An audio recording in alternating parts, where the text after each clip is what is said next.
Assalamualaikum warahmatullahi wabarakatuh. Jumpa lagi di channel Dokter IT Betfam, channel yang konsisten membahas tentang rawatan murai batu lomba dan penangkaran dunia burung. Teman-teman, jumpa lagi ya. Tema kali ini murai batu seperti ini jangan dilombakan terus ya atau akan rusak parah. Nah, sebelum kita masuk ke topik pembahasan, kita masuk ke intro terlebih dahulu. Cekidot.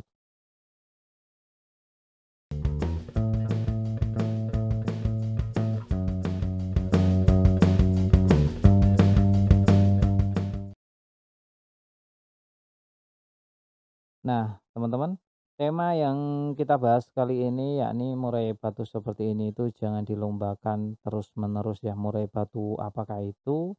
Yaitu murai batu yang belum umur tapi selalu kita lombakan. Teman-teman perlu dicatat dan digarisbawahi ya. Murai batu yang konsisten dan stabil juara di saat dia masih muda, lantas ke dewasa itu sangat sedikit sekali. Padahal murai batu yang prestasi di usia muda itu banyak banget jumlahnya. Hanya sedikit saja dia yang mampu bertahan sampai murai dewasa. Nah, teman-teman perlu dipaham dan catat kenapa hal ini bisa terjadi. Murai batu ketika masih muda itu banyak banget yang berprestasi, tapi ketika dia masuk ke dewasa, udah akan ke filter dengan sendirinya. Kenapa murai batu yang bagus malah banyak yang kefilter? Itu karena ego dan ambisi sang pemilik, sang perawat yang tidak konsisten dengan metode manpack, yakni dia acuh, ya. Murai batunya terus-menerus dia lombakan, ya. Padahal murai batu itu murai batu bagus. Dia lombakan hampir setiap hari, setiap minggu ya, setiap minggu bisa 2 kali. Kalau ini murai batu yang masih muda, ini bisa berdampak fatal, teman-teman. Murai batu ini akan namanya drop, entah itu drop mental, tenaga. Biasanya murai batu yang sering dilombakan dalam usia muda mungkin dia akan juara dan prestasi. Maka sang pemilik pun akan senang. Ketika sang pemilik senang, maka dia juga selalu akan ikut lomba-lomba dan lomba. Mumpung burungnya masih enak dan bagus, tapi ini malah bisa menjadi dampak fatal ya, kesalahan yang benar-benar serius. Jadi kalau burung murai batu yang banyak dari muda sudah digeber lalu akhirnya rusak di masa tuanya, maka nanti harga murai batu tentu juga akan terjun payung dan bebas. Karena murai batu itu bukan murai batu bagus lagi, tapi murai batu yang pernah bagus. Nah, untuk murai batu yang demikian saya sarankan untuk teman-teman ya, untuk yang masih muda jangan dilombakan lebih dari eh, sebulan sekali. Jadi untuk melombakan murai batu yang muda itu cukup maksimal tuh sebulan sekali, terus diistirahatkan yang panjang.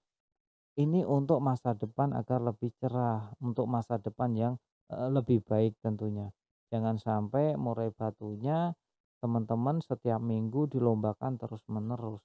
Pastilah setiap tinggal menunggu waktu saja untuk murai batu ini eh, rusak, teman-teman ya, pasti rusak itu untuk murai batu yang dilombakan saat usianya muda. Lantas untuk penanganannya bagaimana untuk murai batu yang sudah drop demikian? Untuk murai batu yang sudah kena biasanya untuk teman-teman senior itu di breeding. Karena kalau untuk hanya menunggu mutasi maka biasanya juga akan susah sekali ya. Nunggu mutasi itu terkadang malah mutasinya atau mabungnya gagal. Nah, ini bisa berdampak kurang bagus juga untuk kelangsungannya.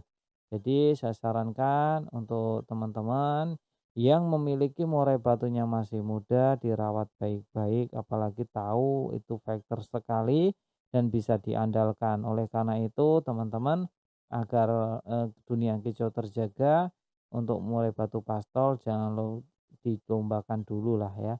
Kalau mau melombakan ya itu tadi, teman-teman harus paham jadwal, di rumah juga jangan selalu dipancing-pancing ya, itu kuncinya. Pokoknya kalau untuk lomba murai batu sebenarnya bukan tajam-tajaman, bukan bagus-bagusan, tapi untuk lomba murai batu yang sesungguhnya dalam artian yang sesungguhnya, maka murai batu itu eh, seharusnya untuk aturan lomba itu cukup sebulan sekali. Pemberian EF-nya juga harus teratur, konsisten. Untuk penjemurannya pun sama, kita harus benar-benar memikirkan burung murai batu kita agar burung murai batu kita bisa jauh lebih bagus dari murai batu lainnya. Kita juga harus memiliki strategi yang bagus dalam melombakan burung murai batu itu sendiri. Untuk murai batu yang masih muda, dia bisa berdampak kurang bagus, bisa cabutin bulu ya untuk murai batu yang biasanya digeber seperti itu, atau ketika dia jatuh bulu dengan sendirinya dia bisa matung, tatapan bengong dan kosong. Ini untuk mengkondisikannya biasanya jauh lebih memakan waktu. Oleh karena itu untuk teman-teman yang eh, memiliki burung murai batu masih muda, kalau saran saya sebaiknya jangan dilombakan. Menunggu paling cepat ya mutasi sekali lah ya. Kalau sudah mutasi mungkin dia sudah sedikit memiliki jiwa yang namanya jiwa teritorialnya ya. Jadi dia harus benar-benar menjadi murai batu yang bagus dan konsisten nantinya. Jangan sampai cuma gara-gara ego dan ambisi kita malah merusak murai batu kita yang memang benar-benar bagus ya. Untuk melombakan teman-teman juga dikasih waktu itu tentunya ya. Jangan terlalu dekat, terus jangan digoda-goda setelah lomba ya udah langsung ditutup brodong lagi untuk pengondisian agar dia tetap istirahat. Intinya itu ya teman-teman ya. Jadi untuk murai batu memang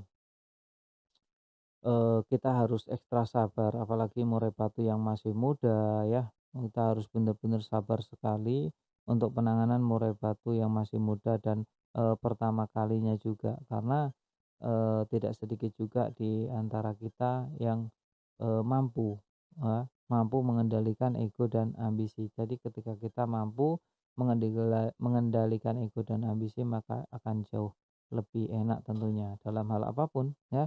Nggak cuma dalam perawatan murai batu, pastol ya, murai batu dewasa pun sama. Kita harus benar-benar bisa memahami burung murai batu kita, teman-teman.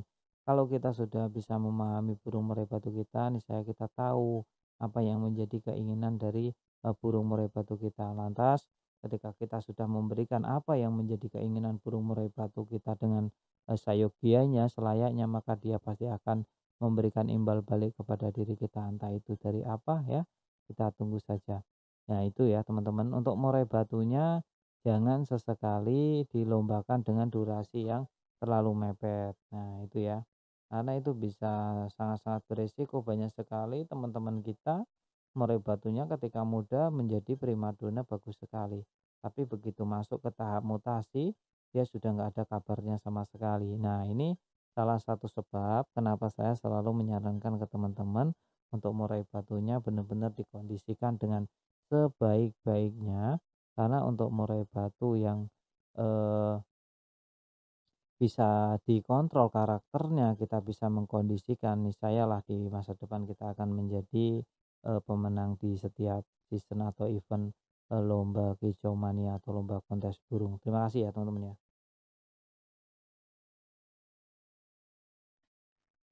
Perlu dicatat teman-teman sebelum kita mengakhiri video ini, bahwa video ini sebenarnya ditujukan untuk mereka agar lebih waspada untuk menjaga murai batunya. Tapi kembali lagi ke teman-teman semuanya, mau dijalankan silakan, enggak juga enggak apa-apa. Yang jelas saya cuma berpesan murai batunya dijaga baik-baik, jangan sampai rusak ya. Dan perlu dicatat juga, setiap murai memang memiliki karakter yang berbeda-beda. Jadi setiap perawatan tidak perlu diperdebatkan antara satu dengan yang lainnya. Kalau cocok dijalankan, nggak cocok ditinggalkan. Jangan cuma sekedar membaca judul saja ya. Pahami isinya, tonton dari awal sampai detik ini. Bagi teman-teman yang menonton sampai detik akhir ini, saya kira tidak akan ada perdebatan lagi di kolom komentar. Salam sehat.